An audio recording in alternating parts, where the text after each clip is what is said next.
வணக்கம்.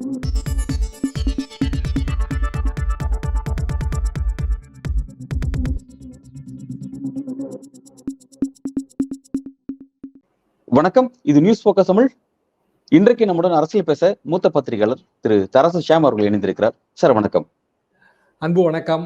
400 ஒரு agenda set பண்ண விருப்பப்பட்டாங்க. இயல்புக்கு முரணா தான் அதை வச்சு அதுக்கு நோக்கி ஒர்க் பண்ணணும்னு ஒரு முடிவு பண்ணாங்க.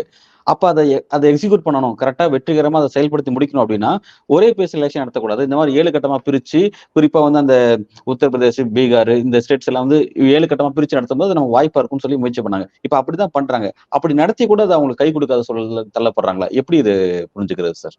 7 கட்ட தேர்தல் எதிர்கட்சிக்கு லாபம் இல்ல. சரி, மோடி பிரதமருங்க. அப்போ மாநிலம் விட்டு மாநிலம் எல்லாமே ராணுவ விமானங்கள்ல பயணிக்கிறாரு. அமித்ஷா அவரு முக்கிய துறையில இருக்கிறவரு. அவரும் அரசாங்க விமானத்துல பயணிக்கிறாரு. எதிர்கட்சிகளுக்கு வாய்ப்பே இல்லை. காங்கிரஸ் கட்சி அக்கௌண்ட் எல்லாம் முடக்கி வச்சு துட்டே கிடையாது. அவங்க ரொம்ப கஷ்டப்பட்டு இருந்தாங்க. 2 கட்ட தேர்தலா 3 கட்ட தேர்தலா வச்சிருந்தாங்கன்னா சுண்ணாம்பா இருப்பாங்க. 7 கட்ட தேர்தலுக்கு போது ரொம்ப நிதானமா ராகுல் காந்தி எல்லா இடத்துக்கும் போறாரு. 5 வருஷம் கழிச்சு பிரியங்கா காந்தி குஜராத்துக்கு வராங்க தேர்தல் பிரச்சாரத்துக்கு. கடுமையான கூட்டம், ரொம்ப எமோஷனலா இருக்காங்க அந்த கூட்டம். 5 இயர்ஸ் அவங்க குஜராத் பக்கம் வரவே இல்லை. அப்போ பிரதமர் மோடிக்கோ அமித்ஷாவுக்கோ எது வசதின்னு நினைச்சு 7 கட்டமாக்குனாங்களோ அது எதிர்கட்சிகளுக்கு மிகப்பெரிய வசதியா இருக்கு. ஏன்னா பணம் இல்லை அவங்களுக்கு. பெரிய அளவுக்கான ஒரு விமானங்களையோ ஹெலிகாப்டர்களையோ ஹையர் பண்ணவும் வசதி இல்லை. ஸோ அவங்களுக்கு ரொம்ப எளிதா இருக்கு ஆக்சுவலா. இப்போ அப்ப யாருக்கு லாபமா முடிஞ்சிருக்கு? இப்போ மம்தா பானர்ஜி 40 தொகுதிங்க, 48 தொகுதி என்னமோ, அதை பிரிச்சு நடத்தும் போது அவங்க சௌரியமா ஒரு இடத்துல இருந்து ஒரு இடத்துக்கு போயிட்டே இருக்காங்க. அவங்களுக்கு பக்கத்து மாநிலத்துல மேகாலயா இங்கெல்லாம் ஓட்டு வங்கி இருக்கு. அதெல்லாம் அவங்க கவலையப்படல. அது காங்கிரஸ் விட்டாச்சு. ஒன்லி கான்சென்ட்ரேஷன் வெஸ்ட் பெங்கால் மட்டும். மம்தாக்கு எதிரான ஓட்டு வங்கியே 3ஆ பிரியுது. வெற்றி யாருக்கு கிடைக்கும்? இப்ப திமுக எதிரான ஓட்டு வங்கி பிரியும் போது யாருக்கு வெற்றி? திமுக வெற்றி. அப்போ அதே கதை தான் மம்தாக்கு வரும். ஆனா பிஜேபிக்கு எதிரான வாக்கு வங்கி பிரிய மாட்டேங்குதுல்ல. அது யுனைடெடா இருக்குல்ல, மாநில வாரியா இருக்கு. சரி, மாநில கட்சிகள் பெரிய அளவுக்கு பிஜேபிக்கு எதிரான கூட்டணியில இருக்கு. ஏன்னா பிஜேபி ஆட்சிக்கு வந்தா நம்ம அழிஞ்சோம்னான்னு அவங்களுக்கு நல்ல தெளிவா தெரியுது. அதுக்கு காரணம் பிஜேபி தான். ஒண்ணுமே இல்லைங்க. செந்தில் பாலாஜி வழக்குங்க சுப்ரீம் கோர்ட்ல நடக்குதுங்க. அப்போ பதில் மனு தாக்கல் பண்ணணும். சுப்ரீம் கோர்ட் 18ஆம் தேதியில இருந்து லீவு. மே மாசம் இன்னும் ஒரு 15 நாள் 16 நாள் தான் ஒர்க் பண்ணோம். மனு போட்டு ஆர்குமெண்ட் முடிஞ்ச பிறகும் பதில் அபிடவிட் போடவே இல்லை இடி. அப்புறம் நேற்றைக்கு போட்டுட்டு அவங்க தாமதத்துக்கு மன்னிப்பு கேட்கறாங்க. ஒருத்தன் 300 நாளா ஜெயில இருக்கான். நீங்க வாதத்துக்கான பதில் தாக்கல் பண்ண சொல்லி சுப்ரீம் கோர்ட் சொல்லிருச்சு. அப்ப அந்த பதிலை தாக்கல் பண்ண வேண்டியது உங்க கடமை. எத்தனை பெரிய அதிகாரிகள் நீங்க வச்சுக்கிட்டு டெல்லியில உட்கார்ந்துருக்கீங்க, பிற மாநிலங்களில் உட்கார்ந்துருக்கீங்க. பதில் மனு தாக்கல் பண்றதுக்கு வேணும்னு நீங்க தாமதப்படுத்துறீங்க அப்படின்னு அவங்க செந்தில் பாலாஜி தரப்பு சொல்லுது. இப்போ மே மாசம் 6ஆம் தேதி சுப்ரீம் கோர்ட் ஒரு முடிவு எடுக்க போகுது. அப்ப செந்தில் பாலாஜிக்கு ஒரு பெரிய ரிலீஃப் கிடைச்சிருச்சுன்னு வைங்க. அஸ்யூமிங் நம்மளா ஒரு வாதத்துக்காக அதை நான் சொல்றேன். யாருக்கு அடி வாங்கும்? அது பிஜேபி அடி வாங்கும். செந்தில் பாலாஜிக்கு ஜாமீன் கிடைக்கலன்னாலும் ஒன்னும் பிஜேபிக்கு எதிரான அணிக்கு எந்த நஷ்டமும் இல்லை. அப்படிதான் தொடர்ந்து ஜெயில தானே இருக்காரு. அரவிந்த் கெஜ்ரிவாலுக்கு ஒரு அனுகூலம் கிடைச்சா பிஜேபிக்கு அடி வாங்கும். அரவிந்த் கெஜ்ரிவாலுக்கு அனுகூலம் கிடைக்கலன்னாலும் அந்த அணிக்கு நஷ்டம் இல்லை. டெல்லி மாநில காங்கிரஸ் தலைவர் நான் ஆம் ஆத்மி பார்ட்டியுடனான கூட்டணியை வன்மையா கண்டிக்கிறேன், லவ்லி சிங்க அவர் பேரு அப்படின்னு எப்ப சொல்றாரு? கூட்டணி எல்லாம் முடிஞ்சு எத்தனையோ மாசம் ஆன பிறகு இப்ப சொல்றாரு. 2 கட்ட எலெக்ஷன் நடந்து 3ஆம் கட்டம் முடிய போகுதுன்னு வச்சுங்க. 3 கட்டம் தான் பேசணும் நியாயமா பார்த்தா. அப்போ சொல்லி அவர் நான் விலகுறேன்றாரு. அது என்ன பாதிப்பை ஏற்படுத்த போகுது? டெல்லியில ஒரு பாதிப்பையும் ஏற்படுத்தாது. 7 தொகுதிங்க. Number 1 party BJP, number 2 party Aam Aadmi, number 3 party Congress. 2ம் 3ம் சேர்ந்து இருக்கு. அப்போ ஒண்ணு அடி வாங்குமா அடி வாங்காதா? இப்ப நீ 3வது பெரிய கட்சியில இருக்கிற காங்கிரஸ் கட்சியோட தலைவர் டெல்லி தலைவர் நான் இந்த கூட்டணி அமைவதை ஆரம்பத்திலிருந்தே கண்டித்தேன்னு நிதானமா 2 மாசம் தூங்கிட்டு இருந்துட்டு சொல்லி இப்ப விலகிறது மூலமா பிஜேபி தான் இதுக்கு பின்னணியில இருக்கு அப்படின்னு தான் அங்க பேசுறாங்க. நீங்க டெல்லியில இருந்து வர்ற யூடியூப் சேனல் எடுத்து பார்த்தா போட்டு வாங்குன்னு வாங்குறாங்க. இதை நீ முதல்ல எல்லாம் அவ்வளவு ரோசக்காரன், நீ முதல்ல எல்லாம் சொல்லியிருக்கணும். உனக்கு உரைச்சதே 2 மாசம் கழிச்சு தான் உரைக்குதா கூட்டணி தப்பு அப்படின்னு கேக்குறாங்க, எல்லாரும் கேக்குறாங்க. கூட்டணி அமைச்சுதான் கூட்டணி அமைச்சு 5 மாநில தேர்தல் முன்னாடி அமைச்சிட்டாங்களே இந்திய கூட்டணி. எவ்வளவு ஆரம்பிச்சிட்டாங்க. இல்ல அவர் எதிர்த்தாருங்க, அது இல்லைன்னு சொல்ல முடியாது. 3-4 மாசத்துக்கு முன்னாடி வேண்டாம் தனியா நிப்போம்னு. ஆனா தனியா நிக்கிற வாய்ப்பு இல்லை. என்னன்னா காங்கிரஸ் கட்சி முதலே 300 தொகுதியில தான் போட்டி போடணும் முடிவு பண்ணிருச்சு. வின்னபிலிட்டி மாநில கட்சிகள் ரொம்ப ஜாஸ்தியாங்க. மாநில கட்சிகளுக்கு நீங்க நிறைய இடம் விட்டு கொடுக்கணும். அப்ப இங்கே உண்மையிலே வந்துங்க திமுக கூட்டணியில ஒரு 21-22 தொகுதியில மட்டும் உதயசூரியன் நின்று காங்கிரஸுக்கு 10 தொகுதி விட்டு கொடுக்கும் போதே காங்கிரஸ்க்கு அட்வான்டேஜ் ஜாஸ்தி. ஆனா அந்த கூட்டணி இல்லைன்னா காங்கிரஸ் என்ன கிடைக்கும்? ஒண்ணுமே கிடைக்காது. அப்ப லவ்லி சிங் வந்து இந்த கூட்டணி தப்புன்னு சொன்னார்னா பஞ்சாப், ஹரியானா, அப்புறம் குஜராத்ல ஆம் ஆத்மியோட கூட்டணி வைக்கிறது அது வந்து எப்படி சாதகமா இருக்கும்? அந்த அந்த இடம் வந்து காங்கிரஸ் கட்சிக்கு அடி வாங்கும்ல. குஜராத்ல ஒரு சில இடங்கள் கிடைச்சா கூட பிஜேபிக்கு பின்னடைவு. பிஜேபி 100% எடுத்துட்டு இருக்கு. ஒரு சில இடங்கள் தோத்தா கூட ரொம்ப பின்னடைவு. ஏன்னா 2 பேருக்கு ஸ்டேட், ஹோம் ஸ்டேட். இந்தியாவில தாங்க பிரதமரும் உள்துறை அமைச்சரும் ஒரே ஸ்டேட்ல இருந்து வந்தது இந்தியாவில தாங்க இருக்க முடியும். ஏங்க ஒரு 2 பெரிய பதவிங்க ஒரே ஸ்டேட்காரங்களுக்காக கொடுப்பாங்க. ஆனா கொடுத்தாங்க. அப்படிதான் ஓடிட்டு இருக்கு வண்டி. அப்ப குஜராத் வந்து முக்கியம்னு காங்கிரஸ் தலைமை நினைக்கும். பஞ்சாப் முக்கியம்னு நினைக்கும். பஞ்சாப்ல கூட்டணி அமையதுக்கு வாய்ப்பு இல்லாம போயிருச்சு. சண்டிகார்ல கூட்டணி இருக்கு, ஆம் ஆத்மி கூட்டணி. டெல்லியில கூட்டணி இருக்கு. அப்போ பிற மாநிலம் கோவால வந்து ஆம் ஆத்மிக்கு ஓட்டு வங்கி இருக்கு. அங்க கூட்டணி தேவை. அப்ப எப்படி டெல்லியோட 7 சீட்டுக்கு மட்டும் ஒரு தேசிய கட்சி முடிவு எடுக்கும்? லவ்லி சிங்காக முடிவு எடுக்க முடியுமா? லவ்லி சிங் எல்லாம் உண்மையிலே இந்த பக்கம் யாருன்னே தெரியாது. இப்ப ஏதோ ராஜினாமா பண்ணனால ஒரு பேர் தெரியுதுங்க. அப்படியே இருந்தாருன்னா பேர் தெரியாது. அப்போ பிஜேபி அதை தூண்டி விடுது அப்படிங்கிற அந்த வாதம் எடுபடுது இல்ல. இப்ப வட மாநில குறிப்பா வந்து ராஜ்பூர் சமூகம் தனியா போராடுறாங்க, ஜாத் மக்கள் தனியா போராடுறாங்க, மகாராஷ்டிரா மராத்தாஸ் வந்து தனியா போராடுறாங்க. இந்த மாதிரி கேஸ்ட் இதே பிரிச்சு போராடுறாங்க. இப்ப இவங்க எல்லாருமே அந்த ஒரு புள்ளியில் இணைக்கணும் அப்படின்னா இந்துக்கள் அப்படின்ற புள்ளியில வந்து இணைக்கணும். அப்ப இந்துக்களுக்கு எதிராக காங்கிரஸ் உள்ளிட்ட இந்த இந்தியா கூட்டணியே இருக்குது, சனாதன தர்மத்தை வந்து அழிக்க நினைக்குது அப்படின்ற அந்த நெரட்டிவ் வந்து இப்ப தூக்கி பிடிக்கலாம்னு நினைக்கிறாரு. இது வந்து கை கொடுக்குமா? இப்ப அந்த 3வது கட்டத்துல இருந்து எல்லாத்தையும் சரி செய்ய வாய்ப்பு இருக்கா உங்களுக்கு? எப்படி பாக்குறீங்க சார்? சரியா சொன்னீங்க. அதாவது இப்போ வந்து ஏற்கனவே கடைபிடித்த உத்திகள் பயனளிக்கவில்லை. அவங்களுக்கும் வந்து ஃபீட்பேக் வந்திருக்கும். அப்போ திருப்பி பழையபடி அந்த சனாதன பிரச்சனைகள், அப்புறம் வந்து இந்து மதத்துக்கு அழிவு. அதாவது மோடி தான் இந்து மதத்தை காப்பாற்ற முடியும். உங்களுக்கு சில வீடியோலாம் பார்த்தா ரொம்ப பயங்கரமா இருக்குங்க.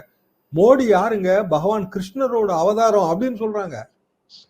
அப்ப வந்து பிஜேபியோட IT cell, WhatsApp factory, WhatsApp university எல்லாமா சேர்ந்து தோல்விக்கு முழு பொறுப்பு மோடின்னு சொல்லாம சொல்றாங்க. வெற்றிக்கு முழு பொறுப்பு மோடினா தோல்விக்கு முழு பொறுப்பு மோடி தானே. எல்லா உத்தியும் அவர் தானே வகுக்கிறாரு. வேற யாரையும் கன்சல்ட் பண்ற மாதிரி தெரியல. பிஜேபியோட டாப் லீடர்ஸ் எல்லாம் ரொம்ப அமைதியா இருக்காங்க. எல்லாமே மோடி தான். அப்ப அவர் வந்து அவரோட இஷ்டத்துக்கு பிரச்சார வியூகத்தை வகுக்கிறாரு. இப்ப நாட்டோட ஒட்டுமொத்த தன்மையும் அவரு கணக்குல எடுத்துக்கல. கூட்டணி கட்சிகள் அவங்க வந்து அழிஞ்சாலும் பரவாயில்லன்னு நினைக்கிறாரு. இன்ஃபேக்ட்ங்க பிஜேபியோட கூட்டணி வைக்கவே யாரும் தயாரா இல்ல. என்னன்னா அவங்க கம்ப்ளீட்டா அழிச்சிடுறாங்க. அப்போ இயல்பான அந்த ஒரு கூட்டணி பலமும் இல்ல. சிவசேனா மட்டுங்க போன தடவை 2019ல மாபெரும் கூட்டணி அது. இன்னைக்கு சிவசேனா உடைச்சாச்சு. உடைச்சது யாரு? பிஜேபி. என்சிபியே உடைச்சாச்சு. உடைச்சது யாரு? பிஜேபி. அப்போ பிஜேபியோட இருக்கிற பெரிய கட்சிங்கிறது என்ன? நிதிஷ்குமார் அவரு சுத்தமா வந்து அவர் அவுட்டுங்க. அன்னைக்கு ஒரு வீடியோ பாக்குறாங்க. அவர் சொல்றாரு மோடிக்கு வந்து 4 லட்சம் சீட்டு நம்ம கொடுக்கணும்ன்றாரு. உடனே பதறாங்க. உடனே இல்ல 4000 4000 400 ஒருத்தன் 400 பாத்தீங்கல்ல.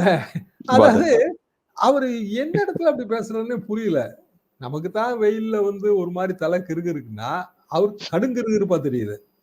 அப்போ அது பிறகு அவர் 3 மேடைக்கு போவே இல்லை, மோடி மேடைக்கு. ஏன்னா அவரும் அந்த வீடியோ பார்த்திருப்பாருல்ல. நாம என்ன பேசுறோங்கிறத யாருமே பாப்பாங்கல்ல.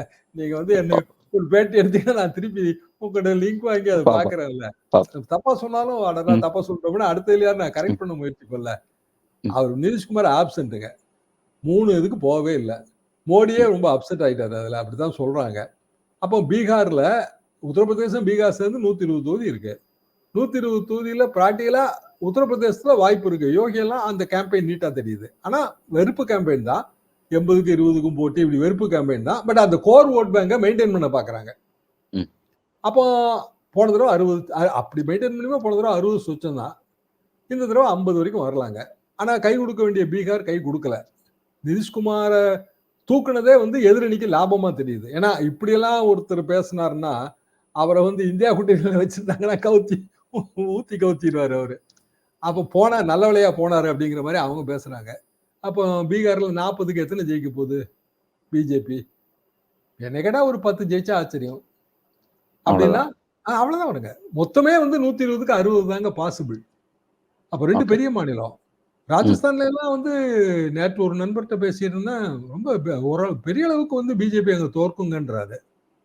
ராஜஸ்தான், மத்திய பிரதேசம், உத்தரகாண்ட் அவங்களுக்கு கை கொடுக்கணும். உத்தரகாண்ட்ல காட்டு தீங்க பெரிய அளவுக்கு எரிஞ்சுக்கிட்டு இருக்கு. அடைக்கவே முடியல. ஆனா கோடை காலத்துல ஏற்படும் தெரியும்.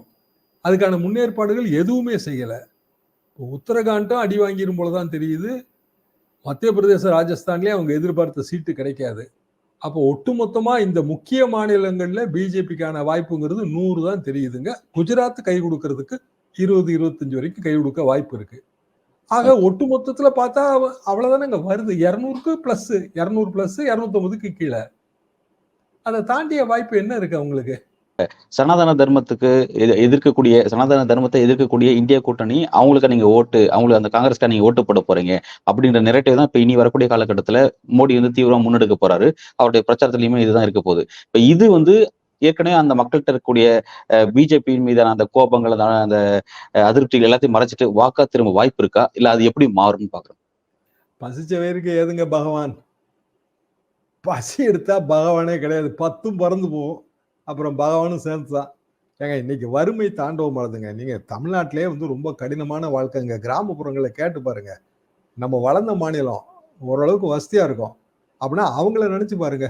உத்தரப்பிரதேசக்காரனையும் பீகார்காரனையும். இந்தியாவிலே வறுமை மிகுந்த மாநிலம் வந்து பீகார். குஜராத்லே வறுமை.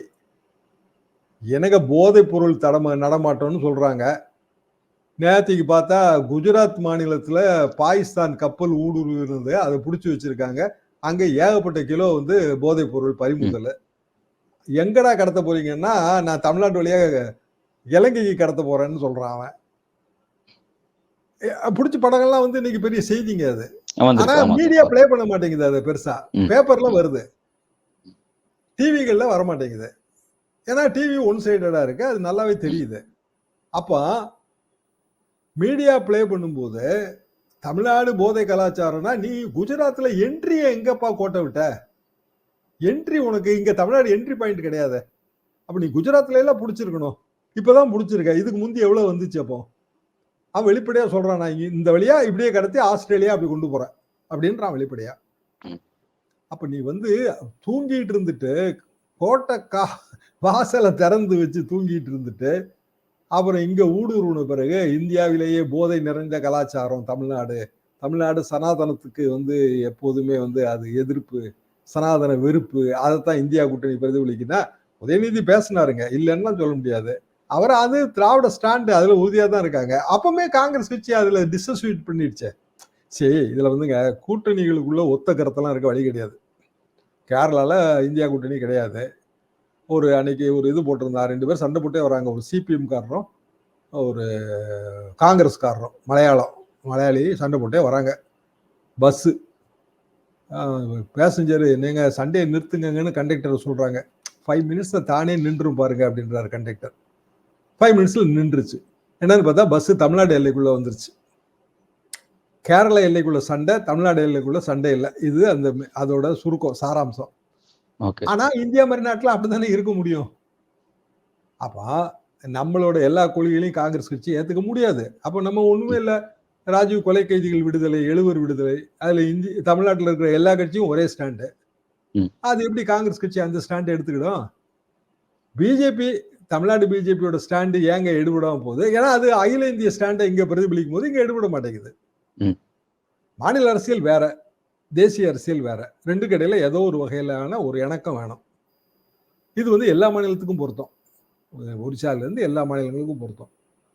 அப்ப எந்த இடத்துல வந்து சனாதன எதிர்ப்புங்கிறது உத்தரப்பிரதேசத்துல, பீகார்ல எடுபட போகுதுன்னு பிரதமர் நினைக்கிறாரு. அதாவது இந்து மதத்தோட பாதுகாவலன் நம்ம மட்டும்தான், மோடி மட்டும்தான். மோடி இல்லைன்னா இந்து மதமே அழிஞ்சு போயிடும். அப்போ 10 வருஷத்துக்கு முன்னாடி இந்து மதம் அழிஞ்சுதா என்ன? மோடி எப்பங்க 2014 வந்தாரு. அதுக்கு முன்னாடி குஜராத் முதல்வரா இருந்தாரு. அவர் பேர்ல 1008 பிரச்சனை இருந்துச்சு. இந்த 10 வருஷத்துல அவர் வந்து இந்து மதத்தை பாதுகாத்து உயர்த்தி நிறுத்திட்டாரு அப்படின்னா, இப்ப இந்து மதத்துக்கு அழிவு வரக்கூடாதுல்ல? 10 வருஷம் ஆட்சி உங்களுக்கு கொடுத்துருக்கோம்ல. அப்ப நீங்க வந்து எல்லா பாதுகாப்பும் பண்ணிருப்பீங்கல்ல. இப்ப எப்படி நீங்க அழிவு ஏற்படும் பீதியை கிளப்புறீங்க? அது எப்படி அழிவு ஏற்படும்? அப்ப அதுக்கு முன்னாடி மோடி எல்லாம் பிறக்கிறதுக்கு முன்னாடி ஜவஹர்லால் நேரு காலத்துல இருந்து அப்ப அழிஞ்சிருச்சா மதம்? சரி, அடிப்படைவாதம் என்பதே அருவருக்கத்தக்கதுங்க. அடிப்படைவாதத்தினால அழிஞ்ச நாடு ஜாஸ்தி. பாகிஸ்தான் என்ன வறுமையில் இருக்குங்க. முஸ்லிம்கள்லயே ஒரு பிரிவுக்கு எதிராக ஒரு பிரிவை தூண்டி விட்டு தான் அங்க அரசியல் பண்ணாங்க. கண்ணுக்கு தெரிஞ்ச உலக சரித்திரம் ஜெர்மனி மிகப்பெரிய அழிவை சந்தித்தது. அப்போ மீண்டும் மீண்டும் இந்த சனாதன எதிர்ப்பு போர்வையில ஒரு வெறுப்பு பேச்சை கிளப்புறது, மதத்துக்கு அழிவுன்னு சொல்றது, பொருளாதாரத்தை பத்தி பேசுங்க, வேலை இல்லா திண்டாட்டத்தை பத்தி பேசுங்க. நீங்க எப்படி இந்த நாட்டை இன்னும் 10 வருஷம் உங்களுக்கு ஆட்சி கொடுத்துட்டோம், 10 வருஷம் சாதனைகளை பேசுங்க. அடுத்த ஆட்சி கொடுத்தா நான் என்ன செய்ய போறேன்னு பேசுங்க. அதை விட்டுட்டு திருப்பி பழையபடி அடிப்படைவாதத்துக்கே போறீங்களா? அப்படின்னா இன்னமும் உங்களுக்கு சீட்டு குறையும். அதை அவங்க புரிஞ்சுக்க மாட்டேன்றாங்க. பீகார்காரன் இங்கெல்லாம் வந்து பிழைக்கிறான், இங்க பாப்பான்ல. அப்போ சனாதன எதிர்ப்புன்னா பீகார்காரன் வர்றவனை எல்லாம் நீ இந்து மதத்தை எல்லாம் திறந்துட்டு வாடா அப்படின்னா இங்க வேலைக்கு எடுக்காங்க. இங்க கட்டட தொழிலாளர்களும் விவசாயத்துக்கும் வந்தாச்சு, முடிவெட்டுறதுக்கும் வந்தாச்சு, மீன்பிடி படகுல பீகார் தொழிலாளர்கள் வந்துட்டாங்க. அப்போ நீங்க வந்து வட இந்தியால செழிப்பா வச்சிருந்தீங்கன்னா அவன் எங்க சொந்த ஊரை விட்டுட்டு இங்க வர போறான்? எவனுமே சொந்த ஊர்ல இருக்கணும் தாங்க ஆசைப்படுவான். நம்மளே ஊரை விட்டுட்டு மெட்ராஸுக்கு வந்தோம்னா அங்க வாய்ப்பு இல்லாம தானே அங்க வந்தோம். இன்னைக்கும் அந்த ஊருக்கு போகணும்னா 3 நாள் லீவ் விட்டா பஸ்ல எவ்வளவு கூட்டம் நிரம்பி ஒழியுது. சென்னையில இருந்து போற பஸ்ல. ஏன்? ஊருக்கு போகணுங்கிற ஆசைதான். அப்ப எவனுக்குமே அந்த ஆசை இருக்குங்க. மனிதனா பிறந்த எல்லாருக்கும் அவன் சொந்தக்காரன், அவன் ஊரு, அவன் படிச்ச ஸ்கூலு, இதுதான் அவனோட ஆசையே. அப்போ பாவம் பீகார்காரனும் பிற மாநிலத்துக்காரனுங்களும் கேரளாலையும் தமிழ்நாட்டிலையும் வந்து பிழைக்கிறாங்கன்னா வயிற்று பிழப்புக்கும் வழி இல்லாம, அப்ப வயிற்ற பிழப்புக்கே வாட விட்டுட்டு இல்ல நீ பகவானை கும்பிடு பசியெல்லாம் தானே போயிரும்னு சொன்னா அவன் என்ன துளசி தீர்த்தத்தை மட்டுமே குடிச்சுக்கிட்டா வாழ முடியும்? எந்த உலகத்துல இருக்காருன்னே தெரியலங்க அவரு. அதாவது தோல்வின்னு வந்த உடனே மிகப்பெரிய அளவுக்கு பதற்றம் வந்துருச்சு. மோடிக்கு ஒரு பதட்டம் தொற்று இருக்கு. குறிப்பா வந்து 3வது முறை மோடி இல்லை அப்படிங்கிறத நீங்க பல்வேறு தரவுகள் மூலமா வலியுறுத்தி உங்களோட கருத்துக்களை வழங்கியிருக்கீங்க. மிக்க நன்றி சார்.